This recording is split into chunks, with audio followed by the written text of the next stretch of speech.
Hello, we are today with Dr. Professor Brad Rodu.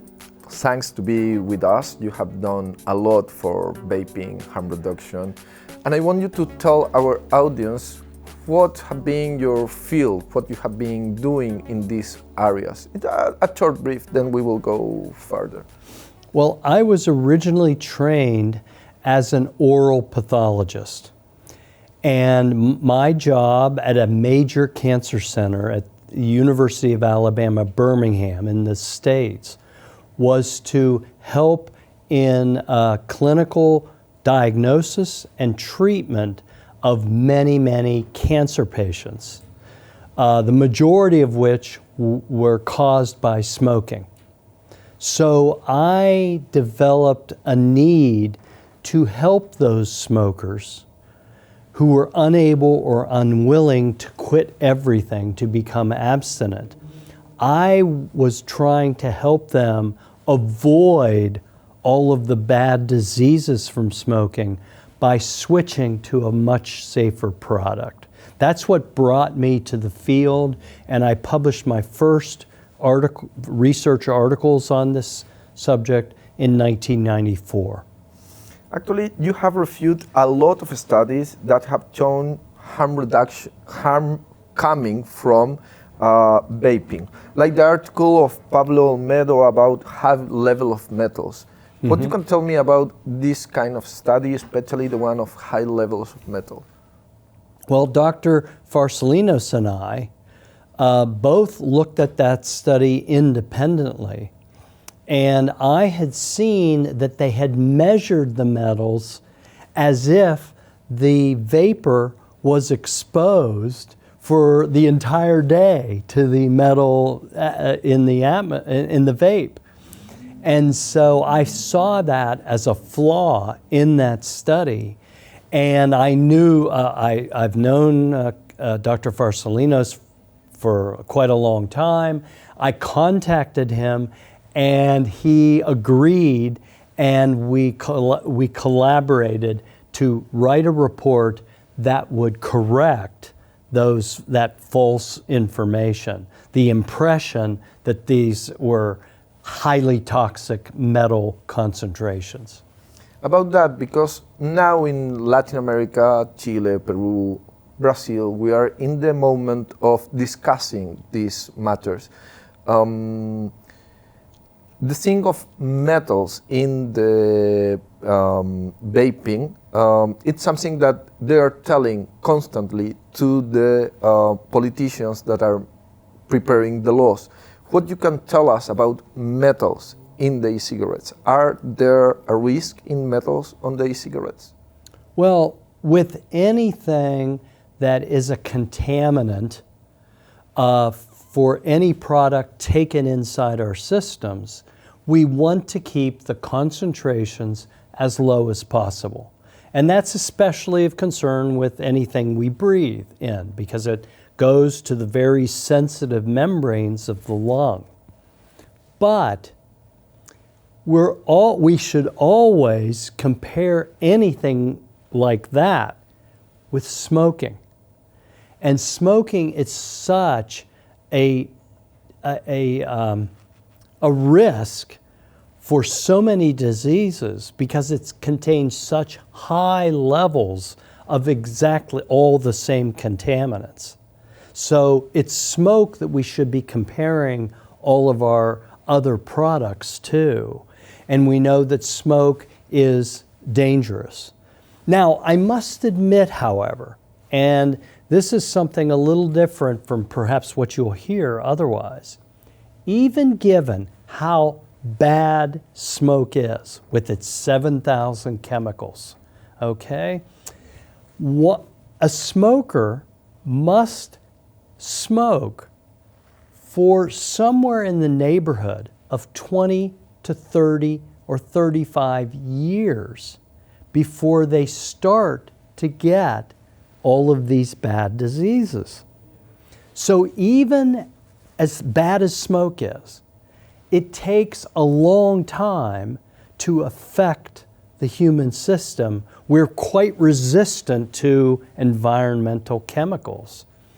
And this is why it's so important to help smokers who are under 40 years of age to switch and get off cigarettes. Because before age 40, all of the research shows that there's very little damage that can't be corrected if you quit by the time you're 40.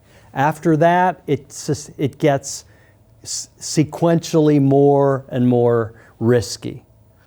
But when we compare smoke and then we look at all of the vaping components, yes, there may be a few molecules of any contaminant in the vaping aerosol, but it's orders of magnitude lower than in cigarette smoke. Much, much lower. And when I say an order of magnitude, it's a log order. It's huge reductions.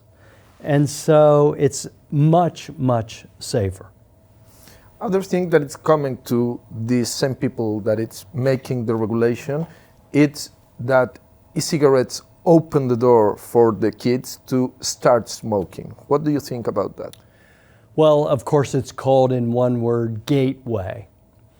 And you know, the evidence from the United States, even the evidence as shown by the CDC in their own surveys, does not support the idea that vaping is a gate to smoking. There's no evidence for it. In fact, if you look at high school tobacco use in the United States, during the vaping period, and yes, vaping did increase in high school children in 2018, 2019.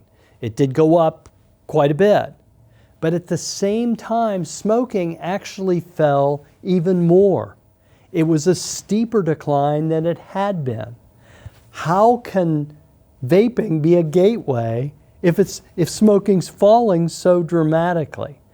I've also looked at other research for smokeless tobacco products in the US, and we challenged ourselves to look very aggressively for any gateway phenomenon, and we could find none. Because almost all smokers, when they start as teenagers, they start with cigarettes. They don't start with other products. So they don't have a gateway that we can identify. But it's a scare tactic. It's something you can throw out, and it's automatically scaring parents for their children's lives. We also have heard a lot about brain damage on teenagers caused by vaping. What you can say about that? Well, the brain damage claim comes from studies of mice in laboratories where they torture these poor mice with high doses of nicotine and then carve up their brains and do all kinds of experiments on the tissues to try to find some effect. And then they also do the same thing with cells. Cells they grow in dishes, they torture the cells. And I can tell you that when you torture animals or cells, you can get them to do just about anything you want them to do. So it's not a natural experiment. It's a forced experiment that is not at all relevant to human behavior. Now let's turn to humans. There's no evidence at all that nicotine affects the developing brain. And I'll give you an example. In the US, we have approximately 30 million adult current smokers. They're smoking now. We have about 60 or 70 million adults who used to smoke, maybe for 10, 15, 20 years. And almost all of them started as teenagers. Okay, so we take that population of pushing 90 million, okay, And we could study if they have brains that are different from people who have never smoked. Nobody's ever shown anything. There's no evidence whatsoever that the people who have smoked are different from a brain function standpoint than the people who have never smoked. And of course, we also have Sweden, where the use of smokeless tobacco called snus among men is very prevalent. And I don't think Swedish men would be very happy if we called them brain deficient, because Sweden's produced many pioneers in many fields. So there's just no evidence for it. Other statements that the legislators are hearing today, it's that e-cigarettes can cause cancer in the same way as normal cigarettes. Can the e-cigarettes cause cancer? Well, let's put it this way. Cancer is a very long-term development, okay? If you introduce cigarettes today, it would be 20 or 30 years before we started to see cancers coming from cigarette smoking. So it's impossible to predict that there will never be any cancer from vaping, because vaping hasn't been around that long.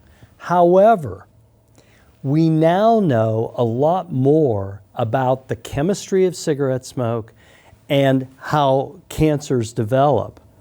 And we know for sure that the chemistry of vaping, of aerosol from vaping, is nowhere close to the chemistry of smoke.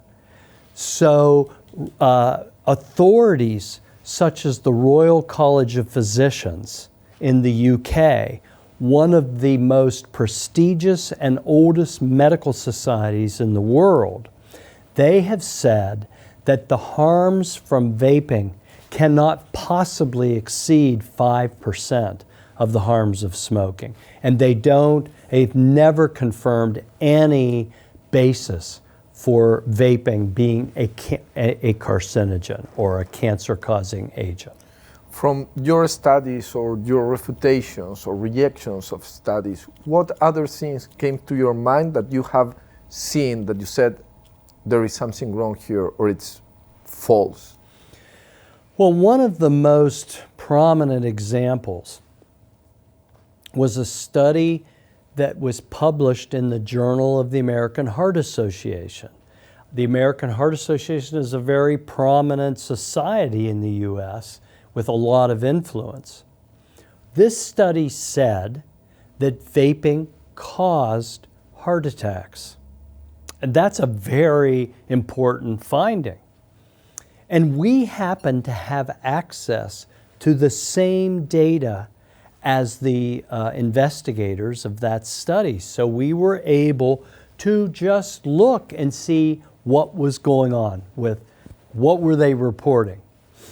When we did our investigation, we found that, that the heart attacks that the other group had reported had actually occurred before those people had ever picked up an e-cigarette.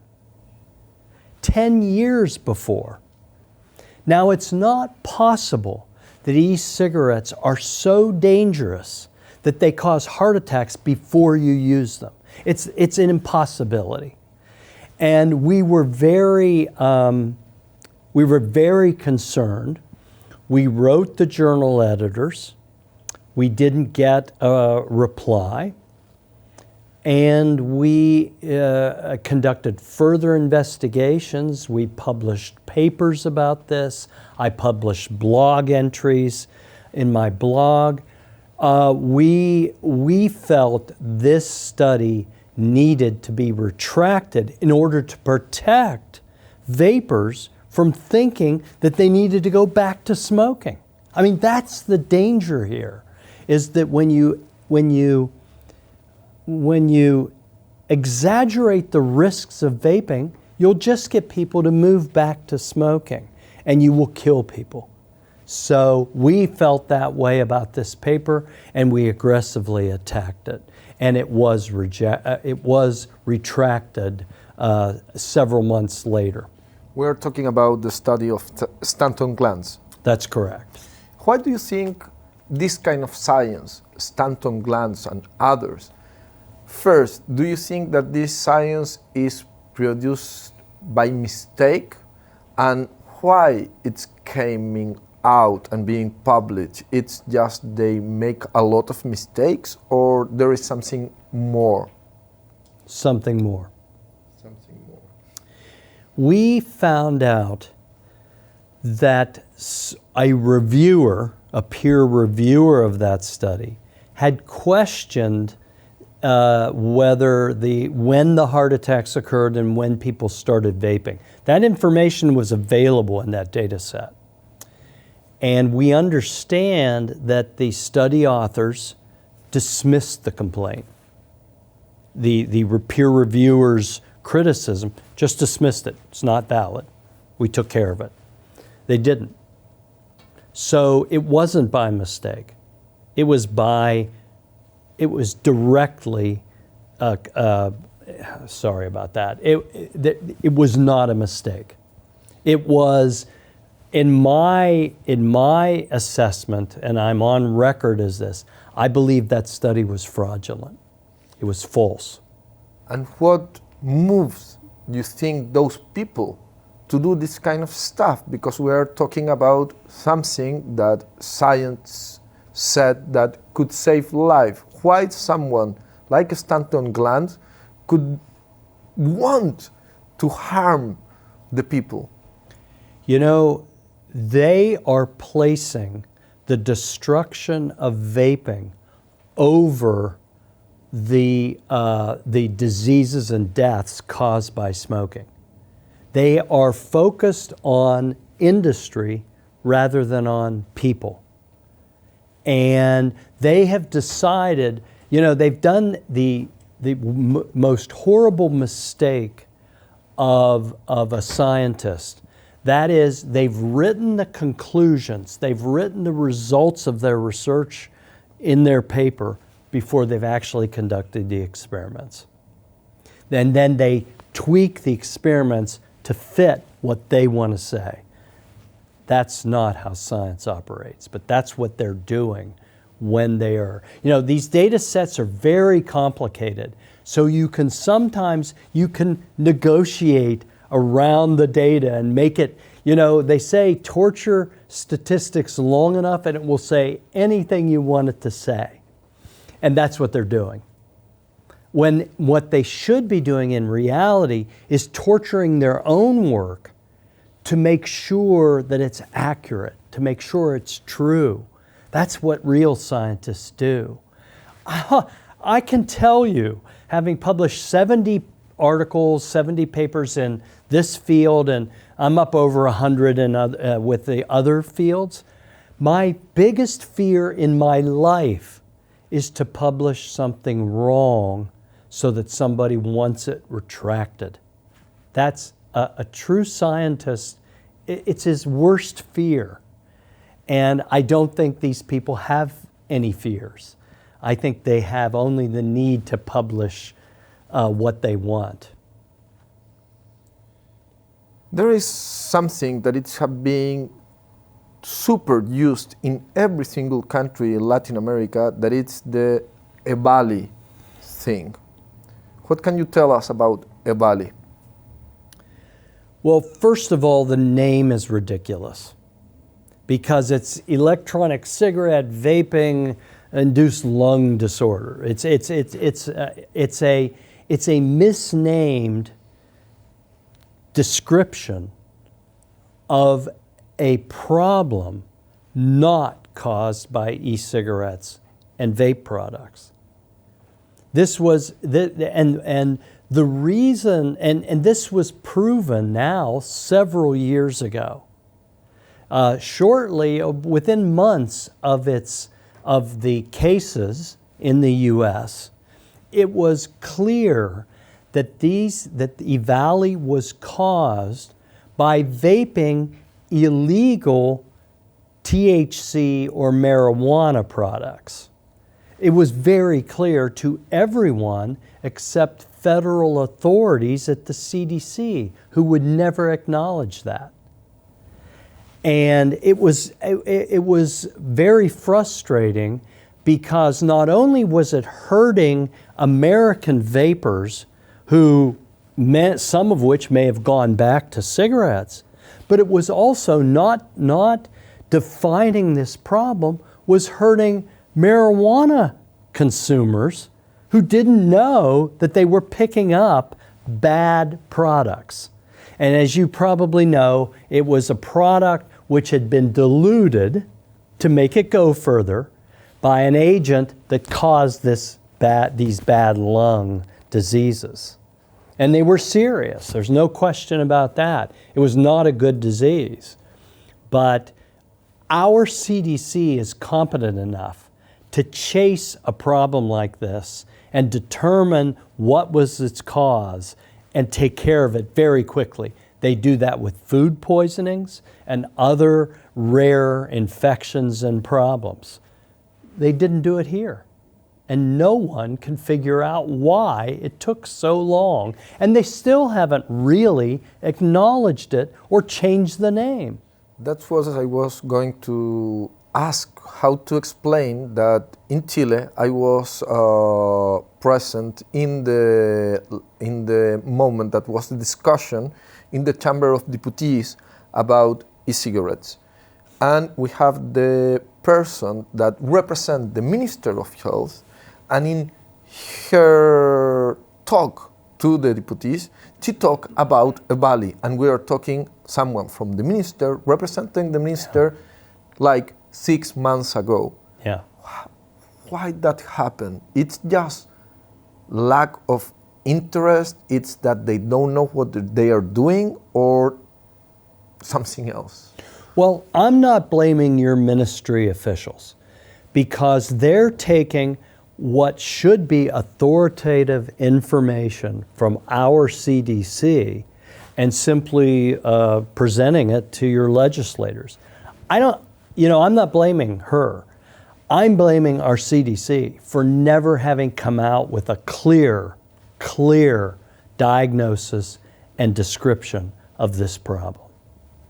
Well, doctor, I want to thank you, but I want to make the last question. Is vaping smoking?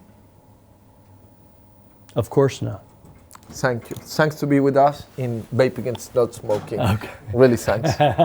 Thanks a lot.